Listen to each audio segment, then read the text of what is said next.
Welcome to another episode of We Don't Die. I'm your host, Sandra Champlain, author of the international best-selling book called We Don't Die, A Skeptic's Discovery of Life After Death. Today on the show, I'm pleased I get to introduce you to our special guest, and her name is Carolyn Molnar. After graduating from Brock University in Ontario, Canada, with an honors degree in French, Carolyn became a full-time psychic medium. She has been interviewed extensively on television and radio, and now utilizes over 30 years' experience of psychic training to coach and instruct others to tap into and utilize their inherent intuitive abilities. She also provides readings for those clients looking for psychic or mediumistic messages. Carolyn is the author of 2 books, It Is Time, Knowledge from the Other Side, and Compassionate Messenger, True Stories from a Psychic Medium. She has also created and recorded 3 meditation CDs. You can visit her website at carolynmolnar.com. Carolyn Molnar, a warm welcome to We Don't Die Radio. Thank you so much for having me, Sandra. It's a pleasure. I am delighted to meet you as a new friend, new person. Thank you. Right back at you. Yeah, and how'd this all start? Your assistant contacted me. You both were listening to one of my shows, and a shout out to your assistant, Tanya, for connecting us. She's a big fan. Yeah, she's nice. Mm-hmm. But nice emailing the 2 of you. So let's hear about you. First of all, where are you in the world? Where are we talking to? Where am I in the world? I'm a full-time medium for sure. Yeah. I work out of the Greater Toronto area. I'm actually setting up some psychic development and mediumship classes that will be running in February through to June. I don't believe that we can, do this work in 2 or 3 days. I believe that it needs to be an ongoing journey and experience. So I offer longer opportunities for people to learn. And grateful you do that. Yeah, and I also have sessions, and actually I've been reading for people all around the world because now I have a YouTube channel, and there's over 100 of them on there, and they're basically these clips of about 3 minutes are set up to teach others, and that's really why I'm here, is to help people get to know their spirituality and to understand that there is life after this life. And it gives me my greatest pleasure to connect those in the spirit world with those who are still here and help the grieving process. I think it's very, very important. So I do psychic work as well. I can do both. I'm very fortunate. And I have to say, I've been very, very busy. I was on Viceland TV in a documentary just recently. It's Mr. Tacky on. Congratulations. And I was, thank you. I was season 1, episode 1. So it's like I was put right at the beginning, and it was a lot of fun. We got to go into the studio and do some fun stuff, and hopefully, you can look it up online. It's there. And I also was in the Toronto Fringe Festival. It was never done before that I actually talked about the work, talked about my history, and gave readings to the audience. So that was very cool. And I'm just been very busy with all kinds of things. I've got this documentary I'm working on, and it's about mediumship and how mediumship affects the medium, and whether it's health or lifestyle or whatever. So I'm going to dive into that soon. We're in preliminary stages, so that's interesting. It is something we don't talk about too much. No, and I think it's time for it. I want to make mediumship appear to be normal, because it really is. Mm-hmm. And there's a physicality to it. So let's find out what that's about for some mediums. So, yeah, can't leave a good medium down. I keep moving. Yeah. So how does your story start of getting involved over 30 years ago into this? Is it something that came naturally, or something happened? Can you tell us a little bit about your story? Sure. Well, it's actually my entire life. But I would say 30 years ago, I went, in quotes, professional, whatever that means. But I grew up in a family of people who believed in this work from the get-go. My mother's family, they used to have seances in the dining room, and my mother's greatest complaint was ectoplasm on the dining room chairs because it stained the chair. Really? Yeah. My grandmother was a hairdresser, and one of her clients was Jenny Wilder, who was the medium for one of our prime ministers in Canada, Prime Minister Mackenzie King. So that's kind of my claim to fame on that side. And they went to Lilydale for years before I was even a twinkle in my mother's eye. So they were very much exposed to their spirituality and spiritualism. And then on my father's side, they're Irish. So this kind of thing is not unusual for them. My grandfather used to see a psychic weekly, which is not something I would recommend. I tell my clients to please wait 3 to 6 months before you see me, because it'll be the same thing all over again. Don't waste your time with it. So, but anyway, what happened was I had a very negative experience with a medium who read for me. She was very well known in the community. She did police work. She was well sought after. And anyways, my sister said, let's go. And I went, okay. So I went and sat in her, I guess you would call it like a rumpus room, like a family room downstairs in the basement. Mm-hmm. And she started talking to me, scaring the pants off me, to be honest with you. Very negative experience. And things started moving in the room. I'm not kidding. Do you remember the rabbit ears on television sets? Yes. Well, this one started shaking and scratching the walls. Ooh. Yeah. And I thought, this is too creepy. So anyways, I got out, and I was actually, after I left there, I had tunnel vision. I was so upset. So my sister and I decided we'd go for retail therapy, because we figured that was the only thing that would kind of clear the energy. Yeah. So I was picking up a set of sheets in a department store, and they were twin set. And I wanted a double or a standard set. And out of my mouth, instead of I want to find a double, was I've got to find a medium. And it just flew out of my mouth. And I went, what is that about? And then my father popped into my head. Now, my father is British, or was British. He's passed to spirit now, and he's very close to the vest. So his emotionality was not apparent to us. I mean, he was a dad, but, he just had...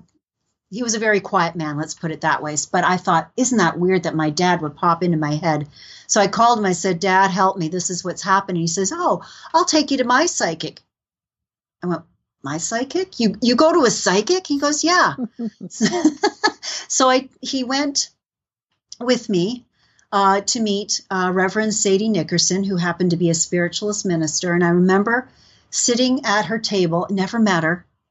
And she looked at me, and I burst into tears, not even telling her what had happened to me. And she grabbed my hand, and she looked straight into my eyes, and she said, let's start again. And for 20 years, she taught me everything she knew. So I was very fortunate to have this kind of training and experience. And we found out later, long story, we do have a past life connection that runs very deeply. And I always felt she was my mom, but she said, oh my God, Carolyn, I'd be your grandmother. Like she talked like that. So there's no nonsense. Shot from the hip. If she didn't like it, she'd let you know. I remember the first reading I ever gave her, she said, no, Carolyn, that's not right. I just did that. And I went, oh my God, I'm out on the limb here. And she's saying these things to me, but it turned out in about a month's time, she called back with her tail between her legs and said, oh my God, Carolyn, what you told me came true. So we had a great relationship. I loved her to bits, and she is now in spirit. She would have been 105 on December 12th. So, lovely woman.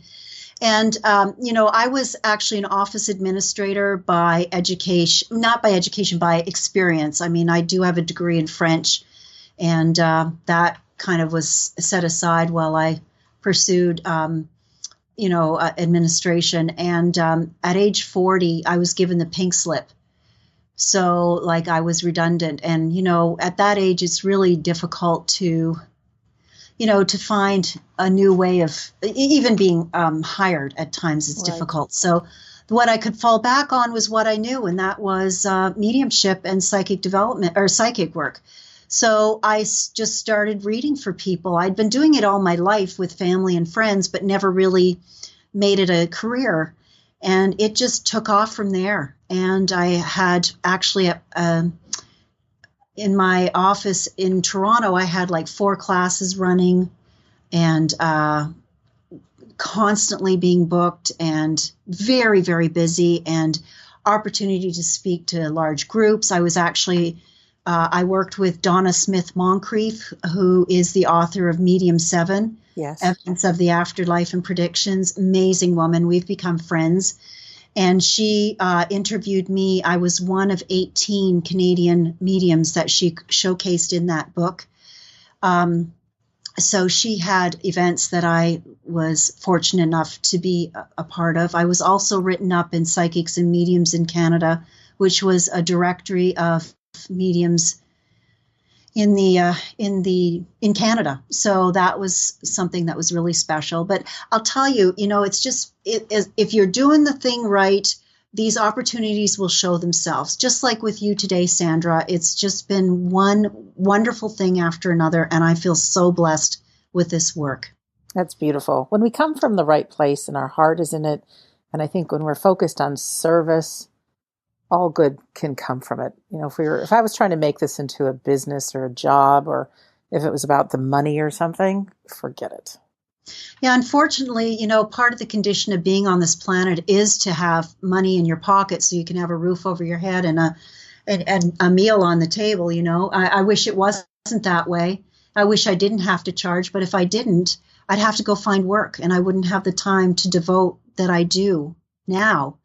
And, I remember, Sandra, there was one day I just remembered, I said, I'm ready to serve. And my heart chakra just exploded into openness and receiving and all that. And I realized that was one thing I was missing in my work. If I'm ready to serve, then good things will happen.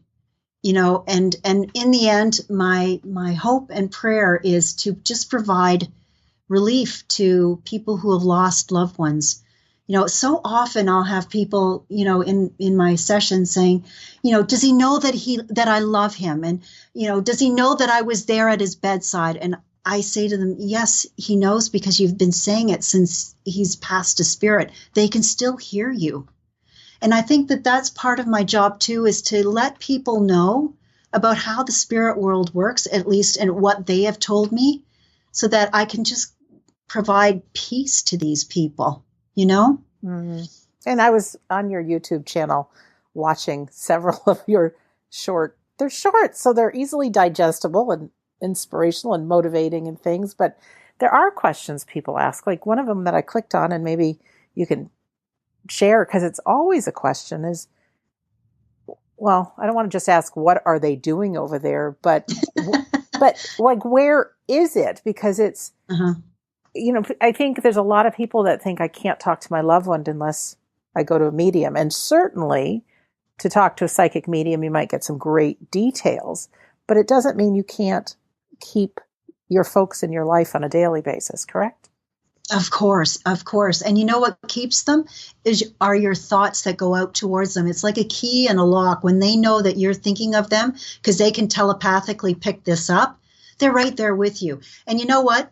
Heaven isn't far, far away. It's in a different dimension. That's why I'm able to reach these people, because they're not, in a galaxy far, far away. They're standing right there beside me. They're just in a different suit. They're in a different energy and in a different energy field that some of us can tap into. There are so many environmental messages that we miss because they're so subtle. Those times when your father's passed to spirit, is that right, Sandra? Yes. Okay. So, those times when he just pops into your head and you weren't even thinking about him? Mm-hmm. That's his way of saying hello. And the more that we say, oh, hey, I know you're with me in your mind, you don't have to say it out loud. Mm-hmm. It actually strengthens this experience to happen more often. Also, those cold, I'm getting it right now. I think it's your dad, but cold, back of the, I know, he's a sweetie. Back of the arm, kind of goosebumps, or up the back, when it could be 80 degrees outside and you feel that kind of cold around you or within you. That's a spirit hug. And if we didn't recognize what it was, it would just pass us by. And of course, there are environmental messages everywhere. It could be a saying on a billboard, or it could be music that comes on. I don't know how spirit does it. They don't necessarily impress the DJ, but they'll impress you to turn the radio on at the right time. And there's that song that you connect with your loved one, or those lyrics, that play on and on and on in your head. Those songs. Look up the lyrics, because that's the message from spirit. It's also when they say to look up at a billboard right at the right time, or at a license plate, and it could be the name of your loved one. I mean, I find that a lot. Yeah, well, good. And it's just one more way of them getting in touch with you. I mean, I know there are a lot of clients that say, I want to see them. And I'm thinking, oh my God, I'm doing it now 40 years, actually. In the 40 years that I've done this work, I've only seen a full-on apparition twice. It's a lot of work for them. However, they can appear in your dream state. And they can even appear and you forget. So you need to say to, your loved one, I want to meet you in the dream state, but I also want to remember, can you help me? And I'm sure you've had dreams of your dad since his passing. Is that not right? That's true, yes. Yeah, and they're called visitations. We actually go home to, in air quotes, heaven 3 to 5 times a week just to get respite from this crazy world. And we go home and we visit with our loved ones. And they don't leave us. They wait for us. They're not going anywhere. They'll wait until we go home. And when the soul group is completely back together from this world into the next world, then, there's a gathering, and they all figure out what they're going to do next, and who's going to play what role. And so, your loved ones do not leave you. They just change suits. That's the best way I can describe it. And you know what? That goes for pets too. Oh my God, they're so wonderful. Loyal. Oh, they're so loyal. Oh my. I love reading for dogs and cats. They're just so sweet. Although I'm deathly allergic to cats, so I know when a cat's coming in because I get all sneezy. That's pretty funny. Sorry for your nose, but... I know. Hey, you know what? Part of the condition of being a medium, and as soon as it happens, it's gone, because it's just an indicator that they're there. I've been pricked by a spirit with one of my fingers, and found out that this person was diabetic, and that's how they tested themselves. I've been blinded instantaneously and then brought back. I felt a heart attack, although it wasn't mine. I had my hearing taken away, and all these were indicators of the condition of the spirit person I'm talking with. None of it hurt. None of it is permanent, but it's just part of the condition of being a medium. And I embrace it, because then I realize it's real, because I can't make that stuff up. Right? No, absolutely not. Yeah, that's really interesting. Just back to what you said just prior to that, they're with us, but that doesn't mean they're hanging around us all the time. I'm of the feeling that no, they can bilocate. Yeah, I wish we could figure out how to bilocate. I've been working hard at it, but it's not working. But no, they can be with you. They can be with somebody else. They can be with somebody else, or they can go and do whatever they want. And a lot of it, when they move into the spirit world, from what I understand, is there's a lot of learning that goes on, and it's all self-motivated. What do I want to learn? How do I want to better myself? Do I want to learn about history? Do I want to learn about music or whatever? So they're not idle. It's not like harps and angels over there. Some of them will look after the children who've come into spirit who don't have family members, or there are others that will be with the animals and just kind of, support them and love them and all that stuff. And, what's really funny is we do take our habits into the spirit world. We don't really need to eat when we're there, and yet we can if we want to. It's really something. You talk a little bit about children. I know from the audience right now, there's many parents listening right now that Yeah. have a child in the spirit world. Yeah. Well, first of all, I'm going to say that there is never any stronger, more horrible pain than losing a child. I just can't imagine it. I've been blessed with two very healthy children, and they're still here with me. But I will just preface everything by saying that. And the other thing, too, is I've just found out in the Toronto area, there's a new chapter called Helping Parents Heal. Mm-hmm. And it is a group that focuses on parents' loss of their children. And they're a little bit different in that they do believe in mediumship. They do believe in the afterlife. They do invite mediums to come in and talk about the afterlife and perhaps give messages and stuff like that. And I'm very excited to know that there's a new one coming to Toronto. I know there's one in Ottawa, and I'm sure that there are those in the States. There's probably a lot more in the States. So anybody out there hearing this, please know that there are places to go to get support. But I will say this, and you know what? I'm saying this from a place of spirit, not from a place of human, because when the human emotions come in, it kind of changes the whole kind of dynamic. When you write a contract, there's no emotion because you're in spirit. You forget what the emotions are like to write up a contract and to actually lose a child.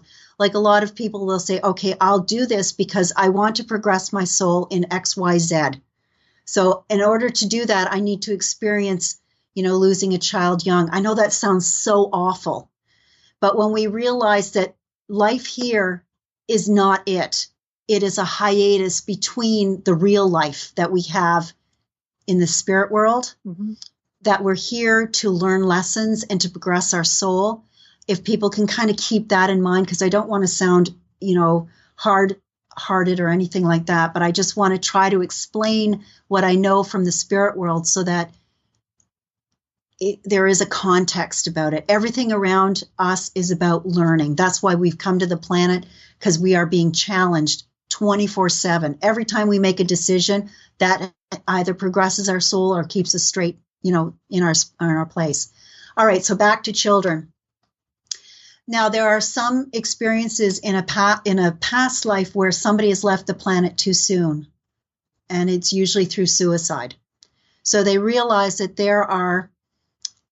there's years that they need to make up, so to speak. So if they passed at age 23 and they were supposed to be here according to the contract they created, say in 53, so they have 30 years to finish off that contract. Does that make sense, Sandra? Yes. Okay. So what happens is they'll come onto the planet knowing that they have an early life. They also know, or a young life, and they also know the parents also know they've conscious this. It's all subconscious. We don't know consciously that this is going to happen. So they're here to finish off what they started. So that's why we have young ones who are lost to the spirit world early. So that's one reason why. The other thing is they need to experience a death in utero because that's part of their learning. I don't understand why. I mean, my mentor lost 5 children. Wow. In utero. Yeah. The first one, by the way, was named Carolyn. This is before she even met me. Mm. Anyway, she explained this to me, that she knew that these energies needed to experience what it was like in utero, but not necessarily have a life on the planet. So she was chosen because they knew she couldn't carry to term. I know that sounds so weird. I mean, but we have to put it in context of the spirit world. We're here to learn. That is our main thrust for being here. And I've heard spirit say to me, one of the biggest wastes of time is when everything is given to us. For a case in point, I heard this, I read it in a book actually, where it was somebody who was from a harem, everything was given to them. Mm-hmm. And she said in the spirit world, it was a complete waste of a life. She learned nothing. It's always to the hard stuff, I find. Yeah. that I get the most. Yeah. So I know that this is really out there, but I've heard it from so many spirit people.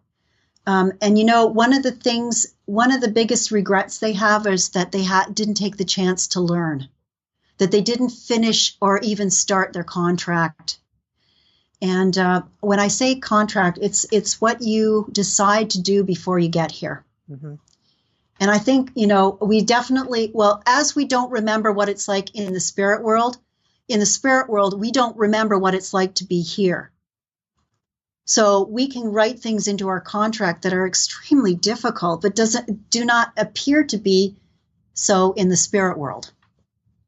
It's interesting, Carolyn. Yes, I'm thinking, you and I, just before we started recording, we're talking about one of our favorite places, Arthurville College. Yes. Like going to Hogwarts. But I just want to compare that to, now I've been there 3 times in the course of my 52 years on Earth and love it. But I'm thinking in the spirit world, if that's reality, and we come to Earth just for a brief time, it's easy to think that this is it. When meanwhile, what we're learning is for the greater whole. Like we go to Arthurville College, there for a week, intense study, practice, and then we get to utilize it in the rest of our life. So I think it's hard when we're here to realize or really get our minds around this is just such a small piece. My favorite quote is, "Our life is but a thread in the fabric of our soul." Yeah. Meaning this life. So to be able to shift to that greater view, to put it in perspective, may help. It really helps. Yeah, it really does help. And what really drives me to tell those who have lost loved ones is that you will meet them again. They haven't gone very far away. They're watching over you like a guardian. They love you, and you will meet them again. Yes, and your pets too. Oh, yes. They'll be right there to meet you when we cross this finish line. What is it that you're most passionate about teaching right now? Does it have to do with intuition and helping people tap into their intuitive side? May or may not be, but I know I've read that about you. Yes, it is. And basically what I do, I'm a witness to their progression. I basically say, okay, go this way, and they do. In other words, I give them direction, but I don't tell them what to do. So we are all intuitive beings. We are spirit first, having a human experience. And what I'm doing is just opening up their understanding so they actually see how spiritual they are. So that's what happens in the class. Is there any little thing you could give us, just a little taste of what that means? And may be or may not be, but just, I think in our lives, in my life anyways, I always thought if there was any intuitiveness or psychic abilities, certainly it wouldn't be for me. It would be for other people. But just an idea that we all do have it. Well, let's not even talk about the spirit world. Let's talk about our own intuition. And that is, moms who just have a sense of their kids and, follow up on it and realize that they needed them. Or, you have a sense of who's calling before you pick up the phone, or you thought of somebody and then somehow you've got an email from them. You hadn't heard from them in years. That's intuition as well. It's all around us. It's just we don't recognize it. That's the issue. I'm trying to think of other things because even when we walk into a party and there's people we want to get close to and people we want to stay away from. I think that's all tied in. Yes. Well, you see, we have an aura, right? Right. Which is an energy field around us. And, like two north ends of a magnet, some you just bounce away from them because it's just the energy is not conducive to your own. And then others you're just naturally attracted to. And that's like the north end and the south end of the pole. The energy is what is attracting you. So that's also intuition. And those gut feelings we have. You know what? We're the only animal on the planet that doesn't listen to our gut, our instinct, and I hope and pray in this new millennium that there is some value put to those gut instincts. I think they're there for a reason. I think times are changing. Even how you described growing up in a family that was spiritual. I'm thinking that, I'm not, it's more than thinking. The research that I do, more and more and more people are being open about their belief in the afterlife. And you can even see it by the TV shows and radio shows and things like that. When I grew up, this was kind of a taboo subject, or if somebody was talking about it, they were a little bit weird.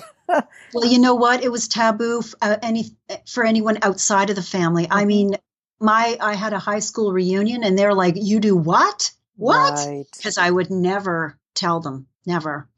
And I think my greatest compliment is when somebody looks at me and says, "I can't believe this. You are actually a medium. You look like a soccer mom." I don't think that's a compliment for soccer moms because you're beautiful.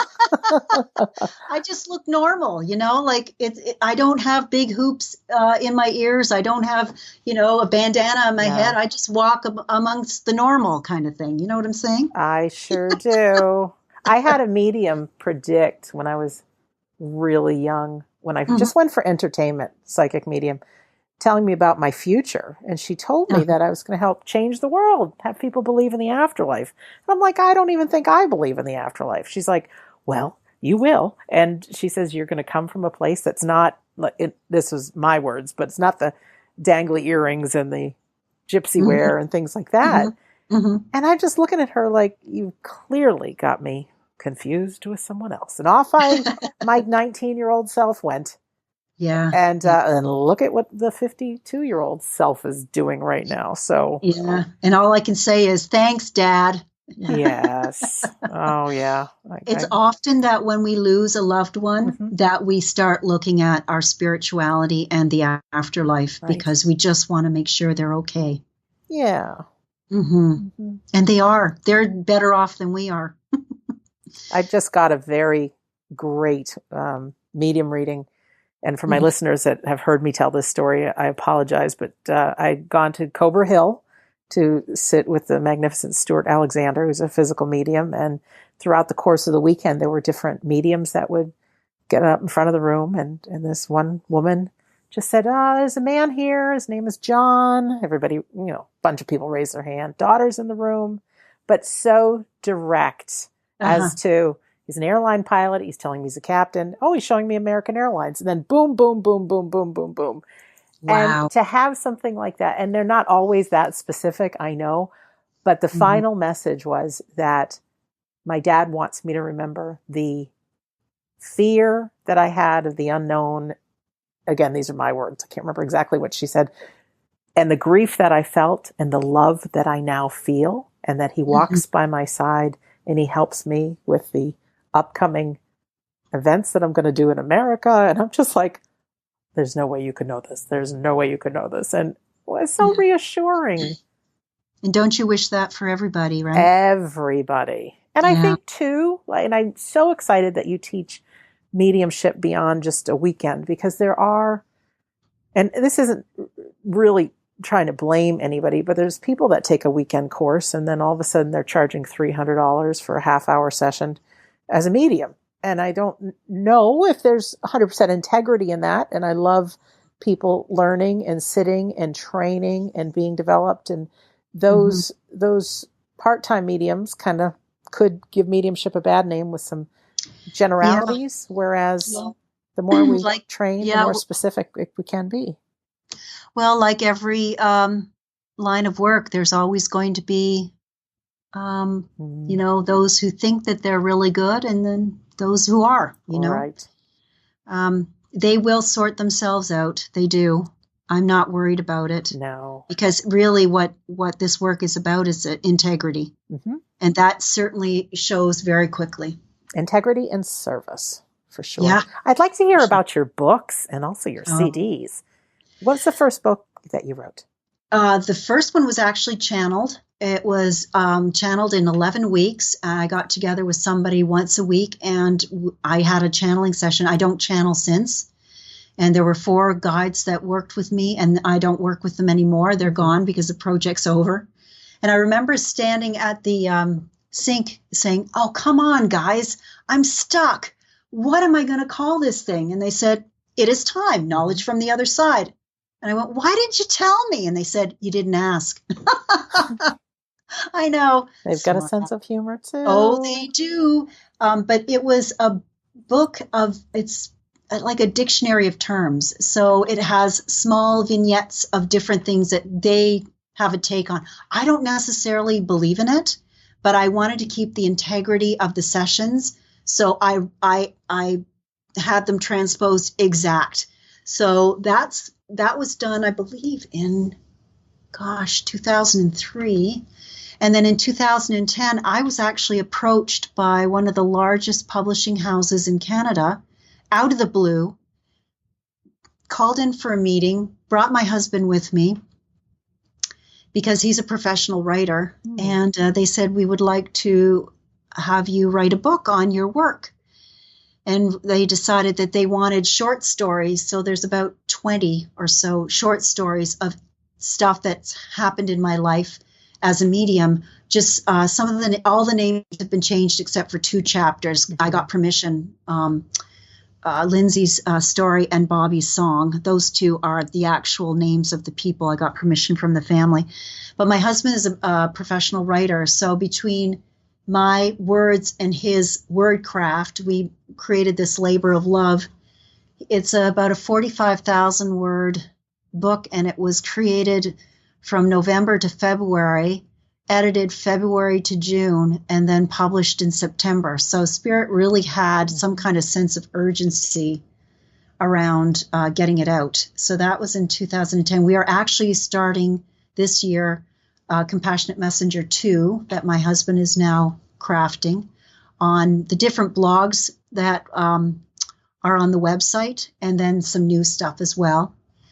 The meditations are based on the classes that I would do. Some meditations were just so much stronger that I felt that I needed to share it with a larger audience. And one of them in particular, it's called Cutting the Ties That Bind, and it's about relationships and how we have etheric cords going from the solar plexus to the other person, and not all relationships are healthy.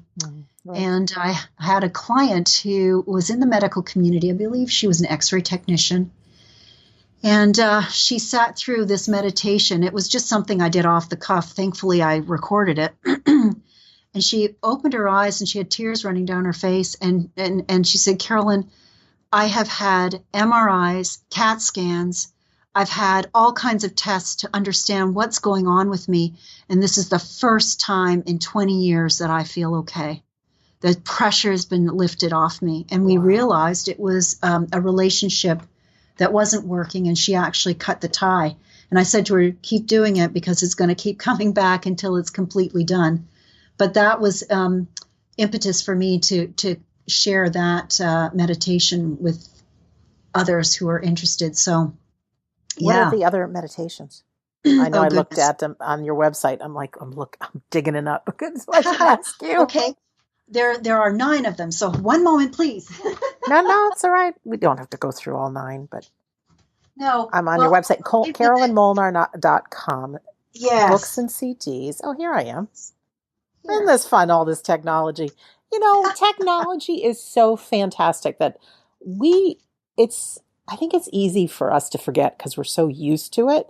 What a miraculous world we're living in. I'm holding my cell phone in my hand. That's not connected to anything. And it's able to get pictures right away from a source, wherever this cloud is.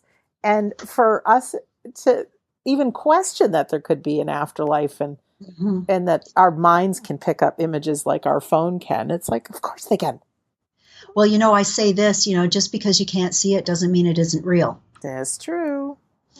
think of viruses. You can't see them, No. but boy, oh boy, they exist. Yeah. Strengthen the light within. What's that? Yes.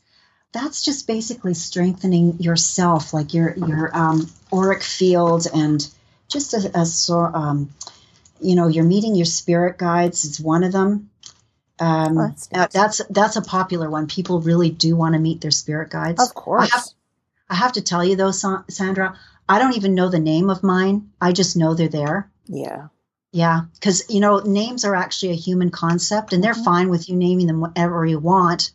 But mine are more like by energy. Like I can tell who's who by that. Walking the path to inner peace, goodness knows we need that, right? Yes. And strengthen the light within, as you said. It's just something about strengthening your inner self. So, and I think that's very important for your spirituality. You got to know who you are and be strong within yourself. So important. To succeed. Yeah, for sure. Manifest your destiny. I'm just kind of scrolling through. This is fun. Well, we won't go into all of them, but you can definitely find the link on your website. I know before I got involved with any of the afterlife thing, I was fascinated with the world of hypnosis, really thinking, it can't be true. Only to realize it's not what we think it is. A lot of people, you don't have to quack like a duck.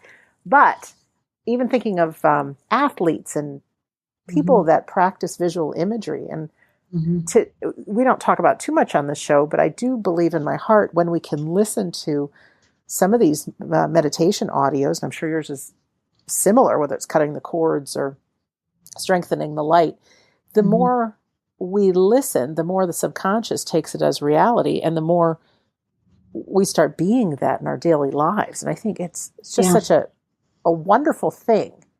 And I think too that our sense of imagination and creativity really is part of that link we have to our intuition and the unseen world. And that when we get to explore with these meditation CDs, and you don't need the CD, by the way, people, you can download the audio and listen, but it really strengthens that intuitive part of ourselves.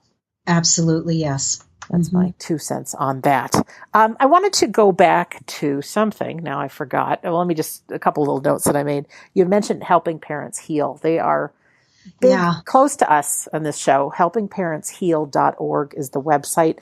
And I wanted to let anyone who's interested also know that they have wonderful Facebook and online groups. If you go to helpingparentsheal.org.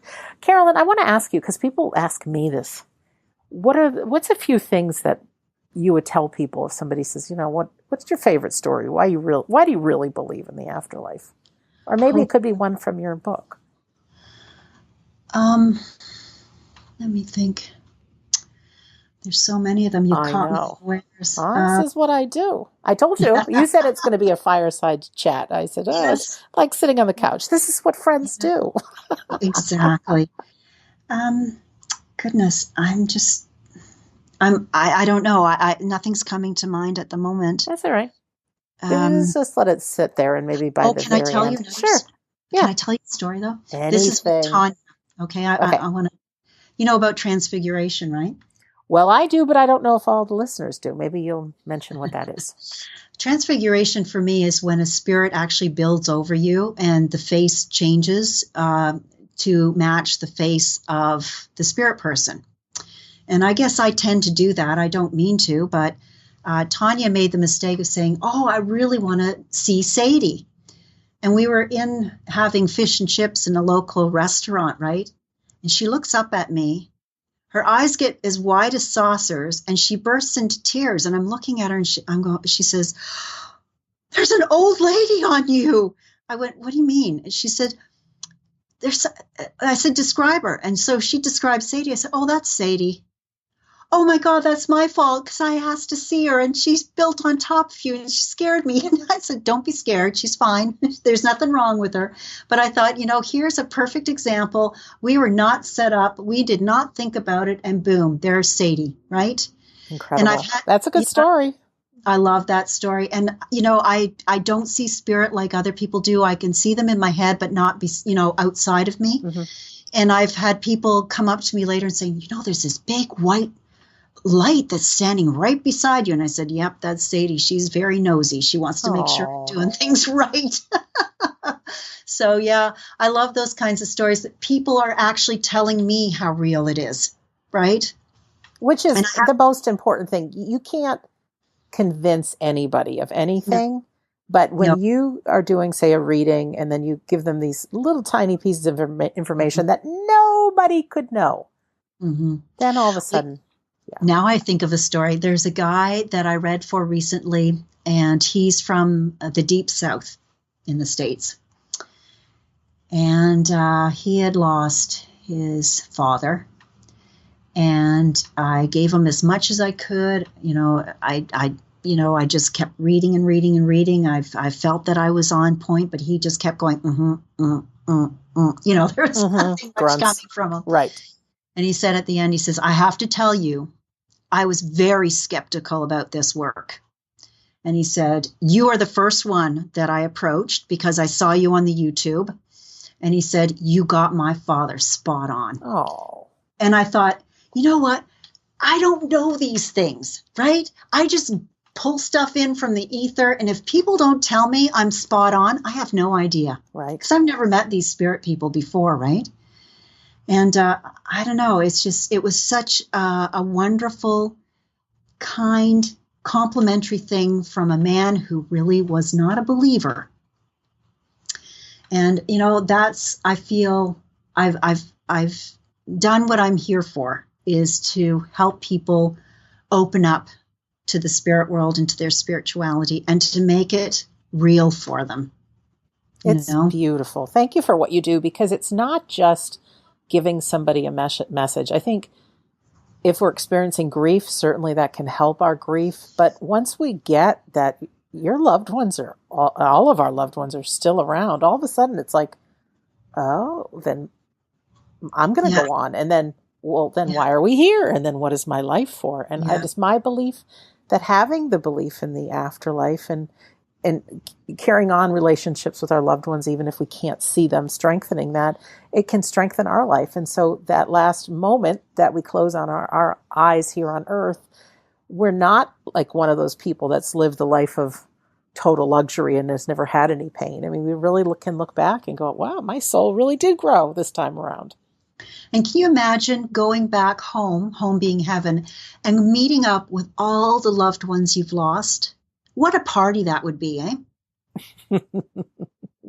And, yes. Somebody told me a story. They say, you know why the reason babies cry when they come into this world? Because they know what they've left behind. Oh.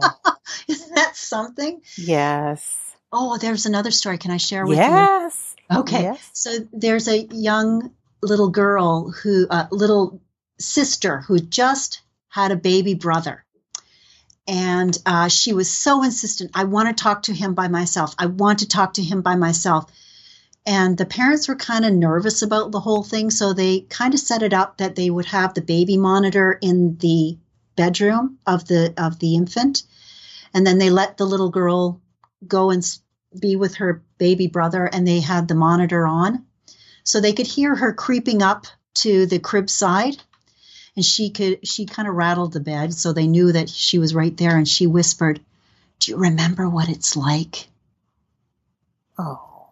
Isn't that something? Oh, I've got a story for you too. Oh, please. So I don't know if you know what my day job is, but my mom and I cater for race car teams. So we have a big tent. Cool. Yep. Set up breakfast, lunch, dinner buffets. Well, we go up to your area in July to a racetrack called Canadian Tire Motorsport Park. Used to be called Mosport. Yep. I know what that is. Been going there 30 years. Man. The gentleman that sells us all the food, we work with Cisco Corporation, delivers all of our food. He's been keeping track on with my book and the show and everything. And he said that his daughter, when she was really little, and she could speak obviously, but she said to his wife, "I remember you as a little girl. I remember you used to have glasses and curly red hair. I knew God. The mommy you would end up being, and that's why I picked you." And said, I don't have the story 100%, but it was something like that she clearly knew things that only the wife knew about her being a little girl, and came out of her 3 or 4-year-old daughter. That's amazing. Wow. Yeah. Can I tell you another story? Yes. You're making me It's think fun. of them. Oh, it's fun. So I have 2 children, right? And my first, she spoke at age 9 months, like full on sentences. Whereas my son, he was like 18 months before he really uttered a word that I understood. However, he had a language that my daughter could interpret. And they were words, but they weren't English words, and they weren't German words, and they weren't any kind of words from the planet. And he would say things, and I'd say, Diana, what does this mean? And she'd say, well, he said this and this and this and this. And I'd look at my son and go, is that true? And he'd nod his head. Dia. Dia meant yes. Dia. Oh, and another story. Oh, this is Isn't incredible. this fun? Told you it'd be fun. So my son is now 18 months, and I had just lost my uncle to a heart attack, and it was pretty tragic. I mean, they rushed him to hospital, and he just didn't make it. So anyways, I was making the bed, changed the sheets, and I was making the bed. My son comes into the room, and all of a sudden I smell cigarette smoke, and I realized that is a trigger for my uncle. And I turned to him and I said, is Uncle Gerald here? And my son goes, Dia, which means yes. Yes. And I said, why is he here? Bye-bye. And that was my uncle's message. I'm leaving now. Mm-hmm. I'm going to the spirit world fully. Bye-bye. Isn't that something? Mm-hmm. That is incredible. The mouth of babes. I tell you. And you know what? You don't have to be spiritual. You just need to listen to your kids, because they're our greatest teachers. Honest to goodness. Yes. Yeah, I learned so much from mine. I don't know if you and Tanya had heard the show that I did, maybe 10 episodes ago, about the woman that works with children, and she has blindfolds on them, and she teaches them how to read with their mind's eye. Wow. It is absolutely incredible. And basically, and she's even got videos, and somebody has interviewed her and everything. Really, they're little kids that some can read and some really haven't learned, but you see them going through a page of a book with blindfolds on that they can't see with. It's not like they're peeking, and they put their fingers over the words. They're reading them. There's a little girl who will make a bracelet and take beads, and she'll say, I'm going to pick the green one now. And she picks it up and she'll string it on a bracelet, blindfolded. The interviewee, because they had someone kind of interview her on this whole thing, he was drawing a picture, and then he was going to show the little boy the picture while he had the blindfolds on to see if he knew what it was. But as the guy's drawing it, the little boy says, oh, you're drawing a queen and her crown. And he says, but I haven't turned the page. He says, well, I don't need to see it. But it's teaching children at a young age to really use that ability before whatever the other side of the brain is kicks in, the logical sense that says it can't be done. And I'll send you the link to that when we're done. Yes, thank you. Before you know end. What? They'd make great remote viewers. Exactly. Right?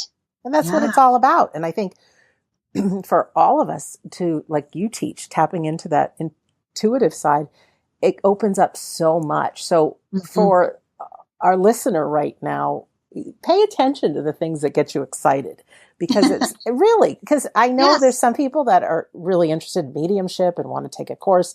Others was like, oh, I'd love to find out about these, remote viewing. What is that? And when we start doing these things that we're passionate about and finding out more, I just think we blossom, and it's so much fun. And you know what? That's what attracts people to people who are in joy. If they're in joy, they're the greatest teachers. That's very the energy. true. Yeah, the energy is just there for people to be attracted to. Yeah. Well, I'm feeling it right now. Aw, right back at you. Wow. How do people get in touch with you, Carolyn? What's the best way? Well, I do have a website. It's Carolyn Molnar. That's CarolynMolnar.com. I'm also on Instagram at Carolyn Molnar, and Facebook at Carolyn Molnar Toronto Psychic Medium, and Twitter.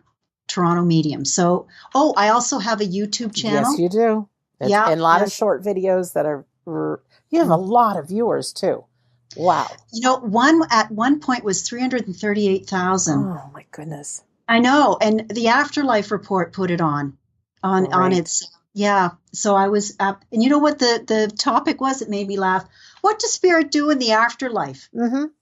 That's what the big hit was. I was so surprised. I think that's the one I watched this morning.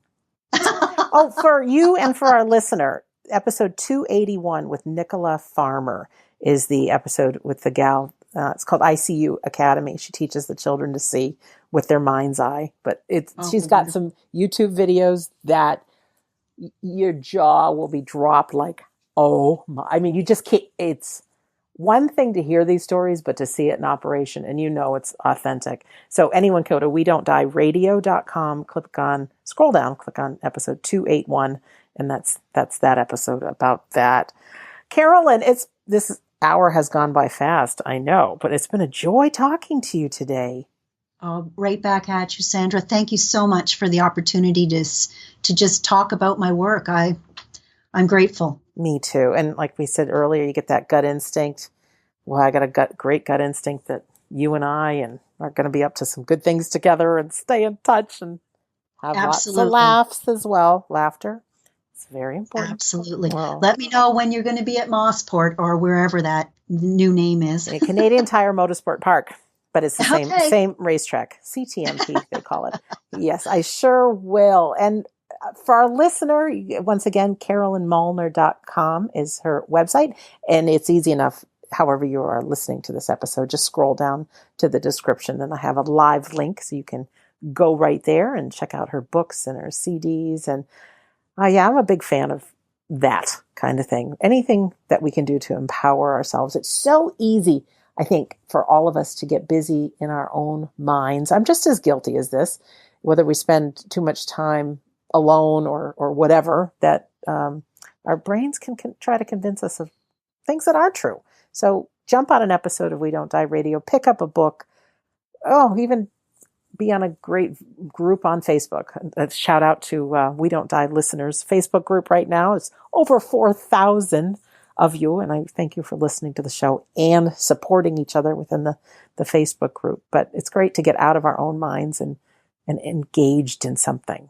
So just a couple brief announcements. I'm doing my very first event, which is a great live event called We Don't Die Boston. You can find out more at WeDon'tDieBoston.com, February 2019. And then not too long after that, in March 2019, We Don't Die Orlando.com. And if you are listening to this sometime in the future, if you just go to WeDon'tDieRadio.com and click on events, you'll find out what's happening depending on what era we're in.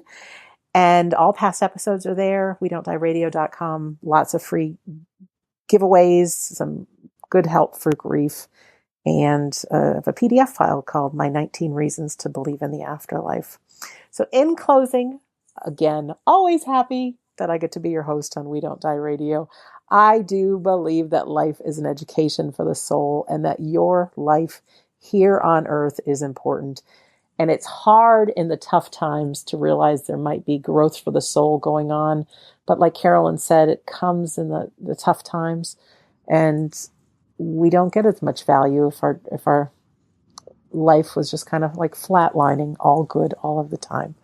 So it's just something to think about for today. So I want to thank you for listening, and we'll see you soon.